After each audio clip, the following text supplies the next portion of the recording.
IPhone বেশি দরকার নাকি শান্তির মুখ? বুঝে বুঝে করেন কিন্তু। পালসার বেশি দরকার নাকি মন মেজাজ ঠান্ডা দরকার?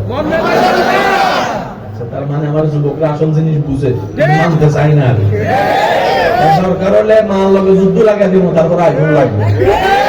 দরকার হলে 5 দিন ভাত খাইতাম না, তারপরে পালসার একটা লাগবো। যাই না শুনলে ভুল করিয়ে দিই। এবার বলেন, আরো জোরে বলেন, আইফোনের দরকার নাকি শান্তিতে ঘুমানোর দরকার? এবার অনেকে বলবেন, ভাইয়া আপনি কি বলছেন, কোথায় আইফোন কোথায় শান্তির ঘুম? আমি বললাম, ভাই যেহেতু বলেছি বুঝে শুনেই হয়তো বলেছি, একটু আপনার মতো একটু আমার দৃষ্টিতে ভেবে দেখার চেষ্টা করেন, তাইলেই বুঝতে পারবেন কেন কথাটাকে আমি এইভাবে বলেছি। আমরা বেশিরভাগ মানুষ সুখ মনে করি যন্ত্রের ভিতরে, জিনিসের ভিতরে। আমরা মনে করি আইফোনটা পেলে বুঝি আমার সুখটা হয়ে যাবে। আমরা মনে করি পালসার পাওয়ার স্বপ্নটা পূরণ হলে বুঝি আমার সেই স্বপ্নটা পূরণ হলে বুঝি আমার সুখটা চলে আসবে আমার কাছে। অনেকেই মনে করে নিজের সে লালিত স্বপ্ন পাওয়াটা পূরণ হলে বুঝি আমার মতো সুখী আর কেউ হবে না।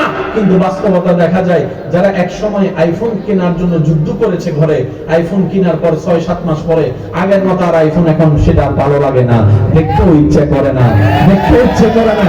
যে ছেলেটা এক সময় হুন্ডা কেনার জন্য পাগল হয়েছে, বছর 2 বছর হুন্ডা কেনার পরে দেখা যায় সেই হুন্ডা ধোয়ার জন্য তার ইচ্ছাও করে না, পানি দিয়ে ওয়াশ করার জন্য ইচ্ছাও করে না, বিরক্ত হয়ে যায়। সেজন্য শ্রদ্ধার সাথে বলি, সুখ শান্তি সেটা নয় যেটা আমরা নির্ধারণ করি, সুখ শান্তি সেটাই যেটা আমাদের জন্য আল্লাহ নির্ধারণ করে। বলেন সুবহানাল্লাহ।